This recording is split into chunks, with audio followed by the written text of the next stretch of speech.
Okay, this is the third part. We'll get started now with the third part of the lecture. And we talked about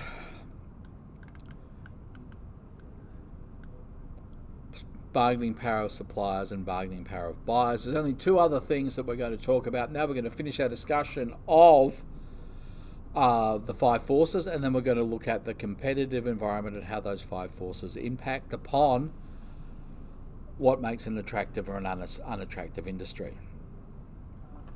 So there's two more forces we have to discuss in the five forces. The first is the threat of substitute products. Threat of substitute products is based on buyer switching costs, the substitute product's price being lower, or the substitute product's quality and performance that are equal or greater than the existing product. So the threat of substitute products appears when those contexts are there, when those situations are there. So there are some products that there is no real threat of a substitute product. You may have monopoly, you may control the resource, you may have some intellectual property that protects it. It may in fact require a lot of investment to produce a similar product.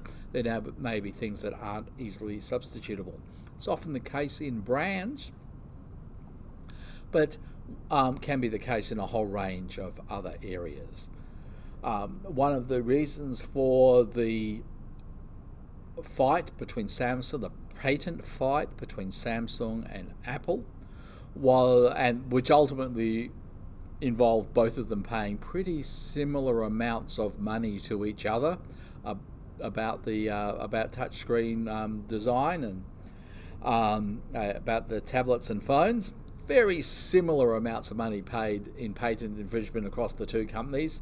Depending on which country you're in, you'll find them highlighting either Apple was the patent infringer or Samsung was the patent infringer. But ultimately, in all the court cases that happened around the world, they both paid a similar amount of money to each other back and forth.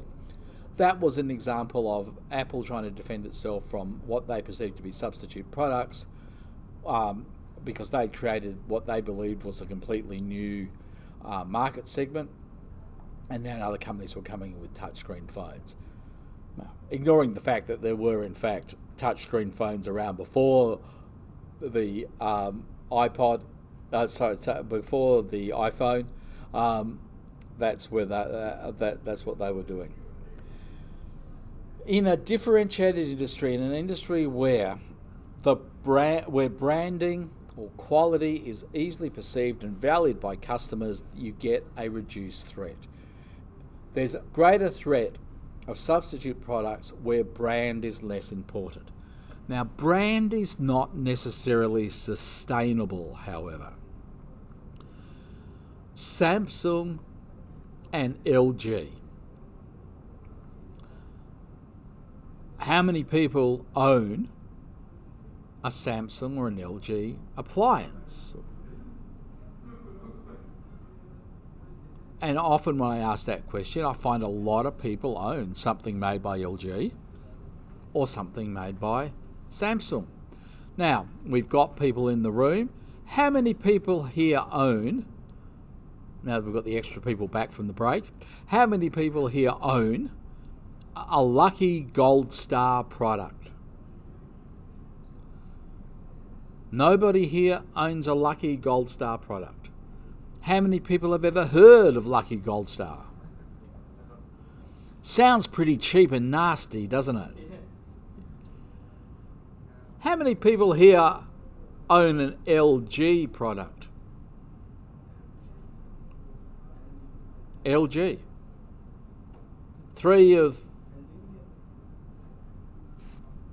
How many people think LG is a good brand? Almost everybody. LG stands for Lucky Gold Star. So the history of LG entering the television market and other markets was they were seen as a cheaper brand, Lucky Gold Star, discount TVs. They realised they couldn't make above average returns unless they had a branded product. Their product was of pretty similar quality to other companies. Eventually they had a joint venture, and then they have with Philips. Now they are one of the two dominant premium television manufacturers in the world, aren't they? Samsung used to be a supplier, a commodity-based supplier to other companies, making chips, making screens, making everything else. To become a competitive company, to make above average returns in their electronics business, they realised they couldn't just be a component manufacturer, they had to have a brand. They moved in a period of less than 5 years to being an unknown brand to being the number 19 valued brand in the world. Sony was the number 20. They overtook Sony. That's why we know that number, because they overtook Sony as a brand. And so, because Sony was number 20. So, that history. Oh, and yes, you still can buy Lucky Gold Star products because they use Lucky Gold Star in some parts of Asia to sell their sort of cheap, discount, no brand products. But LG is life's good since 1999, and now it's just LG. So, how many people here own a Philips television? How many people here have ever owned a Philips television? Nobody. Philips used to be the number one TV brand. It used to be the equivalent of what an LG OLED is or a Samsung QLED. It used to be our first colour television was the giant 26-inch colour TV in 1972. That was what you bought. That was the premium brand. Thinking about substitute products and sustainability and threats of competitors, let's think a little bit about mobile phones again. Raise your hand if you've ever owned a Nokia mobile phone. Gentlemen, what was your original mobile phone? What brand was it? Before you had, that's your current one. What did you have before that? Nokia. So everyone here owned a Nokia mobile phone. Nokia mobile phones used to be the best number one phone. Yeah? They were, main competitor was Motorola. Yeah? Remember that? Nokia produced SMS with Ericsson for its network sales. SMS was supposed to be for technicians to send short messages. To make it easy for the technicians, Nokia and Ericsson both designed it so that you could access your SMS from the keypad. Motorola didn't design their phones that way. You had to go through a set of menu items to get to be able to send an SMS.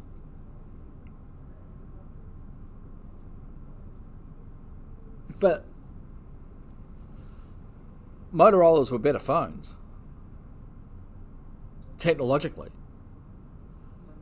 But Nokia was the one that won the marketplace because SMS became dominant, who would have thought, and also because they designed their phone so you could change the colours by swapping the case. So a lot of you could just change the colour of the phone by swapping the case.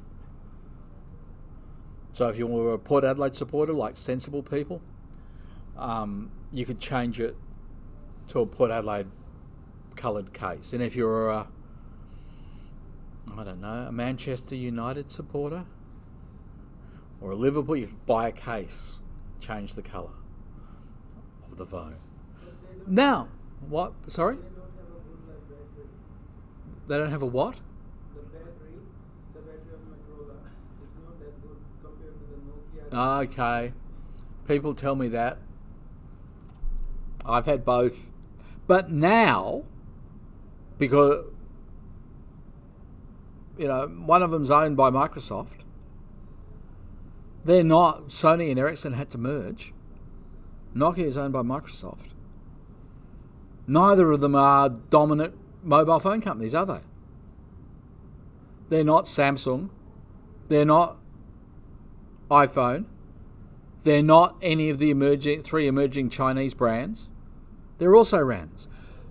So much importance is that example that just recently the chair of VW, when they were launching their what they're calling the electric revolution, said, we're going to have the ID3 out and we're going to be able to sell hundreds of thousands of them straight away by the middle of this year.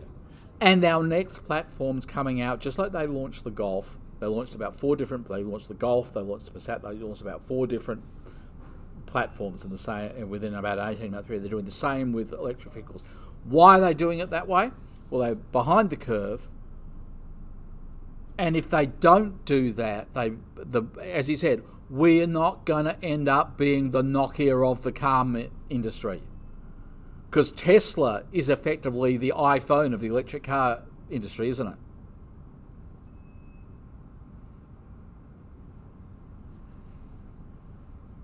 And some of the obvious competitors, the cheap ones, didn't act like Mini and BMW. Now, the new Mini, which has a lower battery range than all the other cars that are about the same price, it's going to be about $40,000 to $50,000, and it's smaller, and it doesn't charge as fast, but it's going to come out and people are going to buy it. Because just like people buy iPhones and Macs because of this particular perception of style and loyalty, that's why they buy Minis. You buy a Mini because you're after the go-kart handling, you're after the way the Mini looks. A lot of the criticism of the new Mini Electric is it looks the same as all the other Minis. Well, yeah, because the new Mini the current Mini models look like the ones that were roughly like the ones that were built 30 years ago, 50 years ago.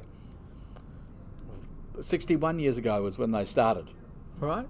They had a break. So their positioning is entering the market as a substitute product. And they've said, both BMW now Mini, with their launch of the Mini, and VW have both said that their entry-level vehicles are going to cost the same as the petrol entry-level vehicles, which is why the batteries are smaller, right?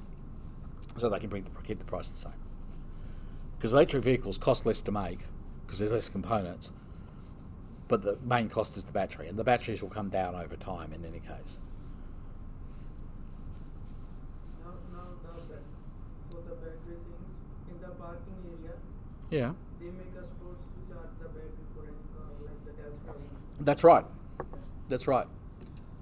That's right. But you get a lot of people who drive trucks that decide they want to park there while.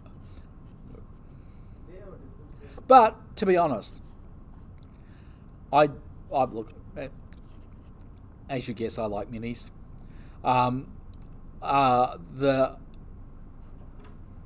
Countryman, the hybrid Countryman, had a range of 56 kilometres or something like that. The hybrid version, so you could drive 56 on the battery.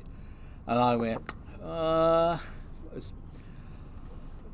travel 58 every morning when I come into the city.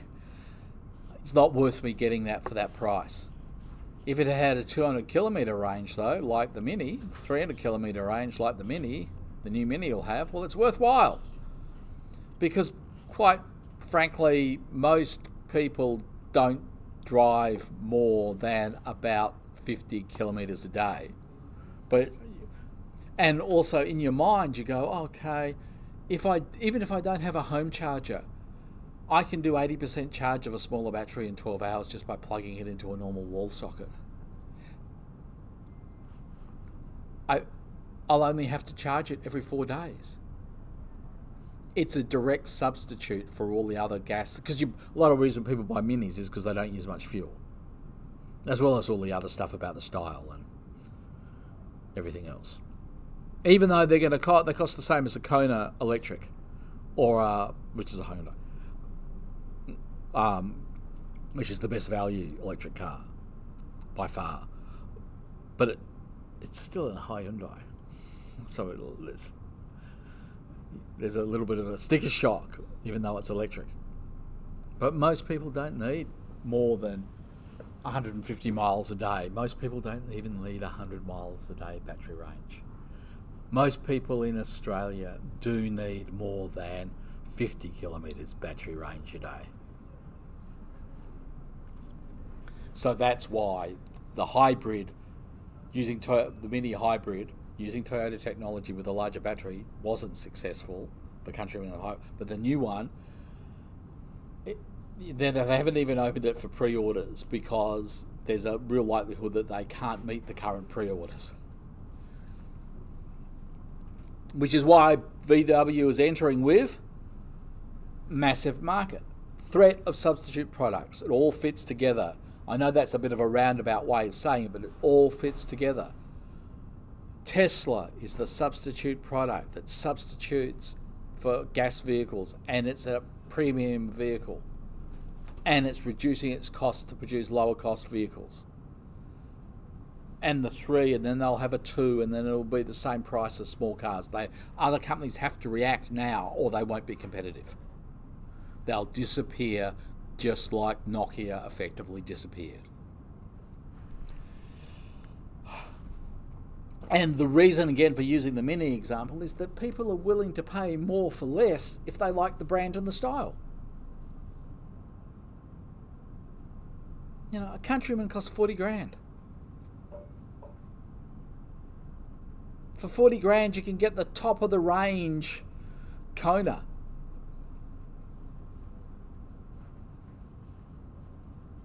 For 20 grand, you can get a car as big with almost all the features that the Mini has. Like a Hyundai i30, which is the #1 selling small car in Australia. And wins Car of the Year all the time. A Mini's never going to win Car of the Year. Because it's not going to win Car of the Year because it's a small car and people people like a particular type of car, so it doesn't meet any of the goals against small cars. And it's not going to win Electric Car of the Year because people who vote for Electric Cars of the Year want it to look innovative and space age and different, don't they? Cutting edge, exciting. And the Mini looks like the Mini with yellow mirrors.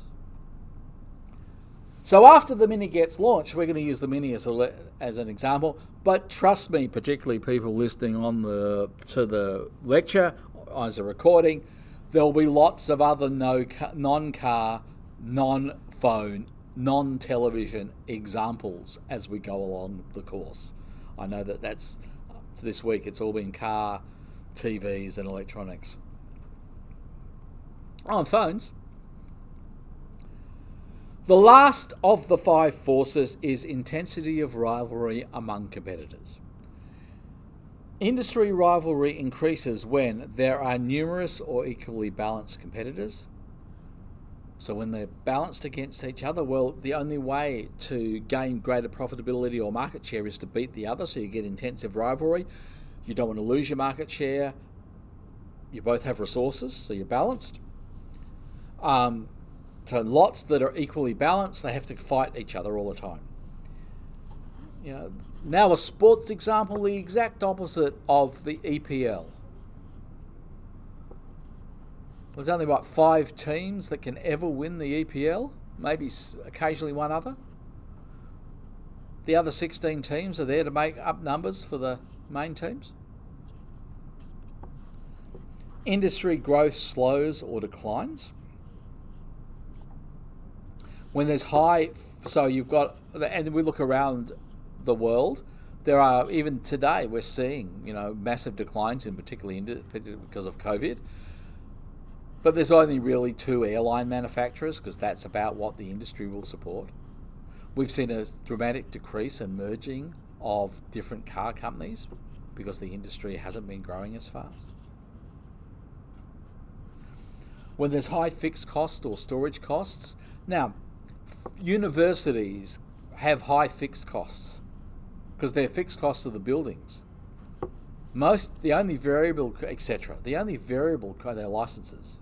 Their administration. The only variable costs at a university are the staff teaching. So they're very competitive with each other because they've got this fixed cost. Hotels have perishable products. If you don't sell a room today, you can't sell it twice tomorrow. So you might have a rack rate, but then you have discount because you want to fill all the rooms. Airlines the same. Some products particularly fresh products, have high storage costs. Food, frozen products. Some products, bread, cakes, milk, have expiry dates. So you've got to get rid of them before the expiry date. And a lot of people won't buy stuff on the expiry date, even if they're going to use it on the expiry date. So you normally find things are discounted 2 or 3 days before.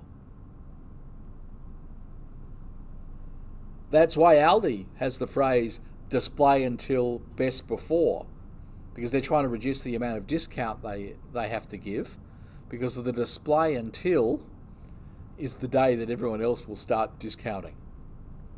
There's no display until on the normal packets, but that's why how Aldi manage their discounting. Display until, and they throw them out. And that way people perceive, it's display until, I've still got these days to use it. When there's a lack of differentiation, when the products aren't seen as different. Okay, how many people here drink Coca-Cola? How many people here drink Pepsi? How many people here don't drink soft drinks? Right, 1. Okay. How many people would only drink Coca-Cola and would never drink Pepsi? There's absolutely zero switching costs between the two. People are more willing to pay a little bit more for Coca-Cola in Australia. But if there's no Coke, you'll buy Pepsi, won't you? Zero switching costs. But other products, there are switching costs. There's a big switching cost if you wanted to switch between Apple and Samsung. There's low switching costs in lots of other, which means there's rivalry, because you've got to keep your customer, because there's no barriers for them to change. You know, I had a Chobani Fit yogurt for lunch today. 12 grams of protein, no sugar, hardly any fat, almost zero fat, right? Good, relatively healthy. I had that because, even though I paid a little bit more, it was at 7-Eleven, I had time to walk to 7-Eleven, I didn't want to walk down to a Woolworths Metro, where I would have had the choice of getting a YoPro packet with 15 grams of protein and the same price, possibly cheaper because it's Woolworths Metro. I think they're $1.20 there at the moment, but it's a longer walk. If they'd had a YoPro there, it doesn't matter which one I have. I just choose which one I want. They're both high protein yogurts with no carb. No switching cost. That's why there's always one or the other one on special at Woolworths or Coles.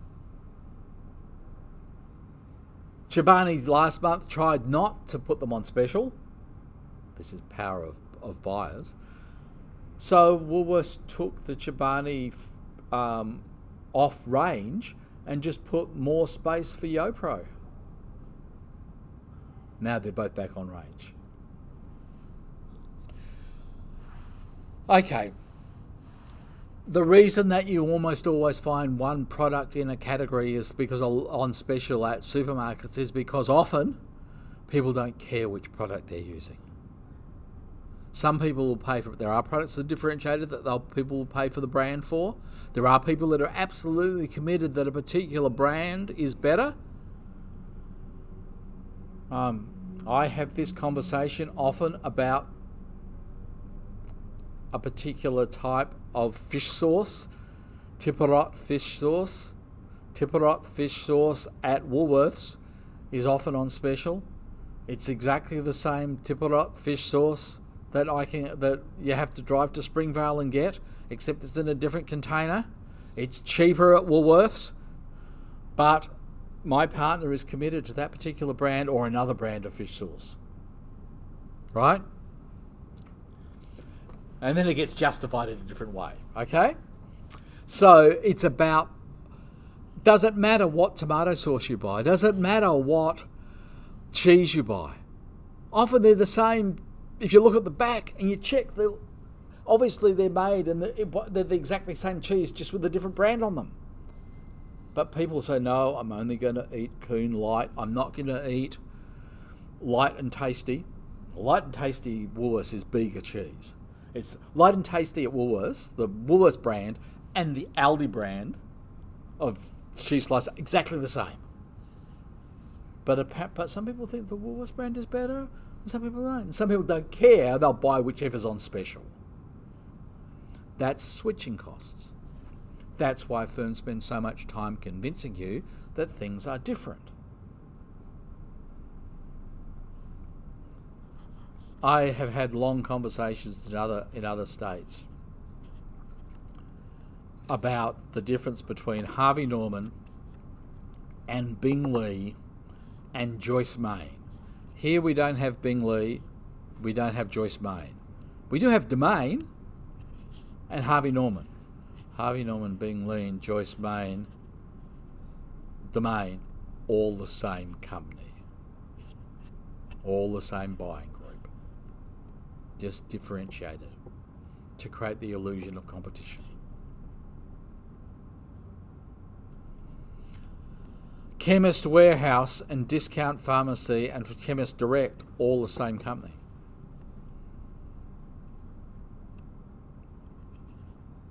Terry White Chemmart is the merger of Terry White, which is Eastern States, and Chemmart, which was South Australia and Western Australia. Why do you pay more at Terry White and Chemmart than you do at Chemist Warehouse? Branding.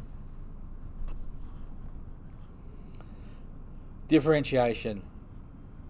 High exit barriers prevent competitors from leaving the industry. Is the last reason why there's high competition. You can't leave the industry. It costs you too much. You may have long-term investments, say in power generation or in manufacturing. You may have received grants to enable you to enter. It may cost you an enormous amount in paying out. It may affect not only the operations of your company, your site, if you leave the industry, but other parts of your organisation if you leave a particular industry, even if you're not profitable.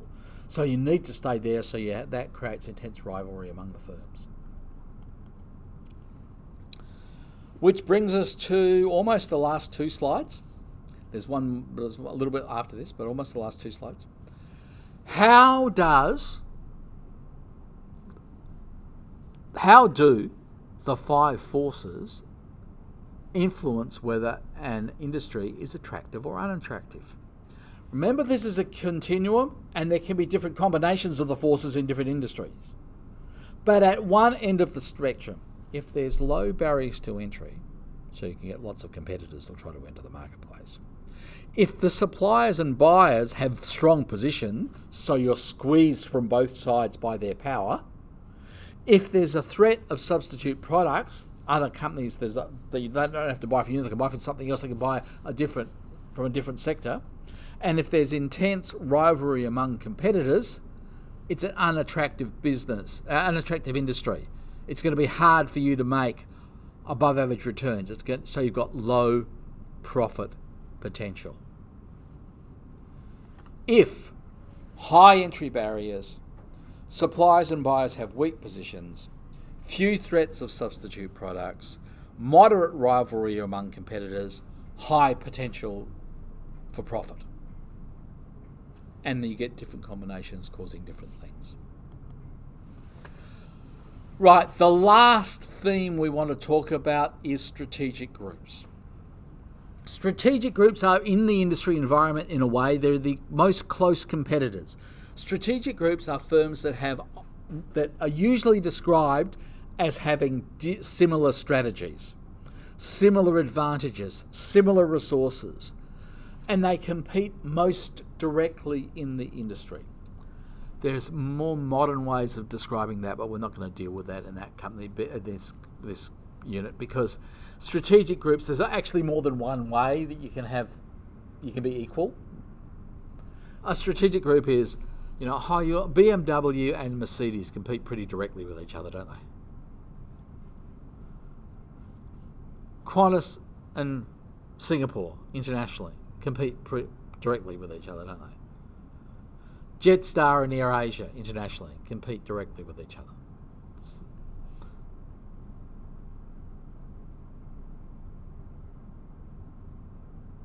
Toyota, Ford, Hyundai, Kia, which will be different to the example in the book, they're probably all in the same strategic group. Large global manufacturers competing most of it. So that's what similar strategies. There are differences, but similar strategies. Prius and Telstra, probably. Internal competition between firms in a strategic group has a greater effect on that company than external competition from other strategic groups. And the closer the performance of the firms are to each other within a strategic group, the much closer the level of the performance is often much closer than it is within the broader industry. So, another way to think of it is think of hotel chains, because I know that many of you have or are working in hospitality. And even some booking companies like Accor, Hyatt and Hilton compete with each other more directly than Ibis and Four Seasons, Holiday Inn. Mercure and Grand Mercure in different markets, even though they're the same buying group. Novatel's in a bit different market, but there are competitors of companies you could think of that are pretty close to those companies. Now, one of the reasons I went in that is because in the hotel industry in particular, sometimes you find that there are 3 or 4 companies that are part of the same group that are all competing with each other in just slightly different images to give the impression that they're competitive. So Mercure, Grand Mercure and Novotel are all, and Ibis, the upmarket end of Ibis, are all in the same position.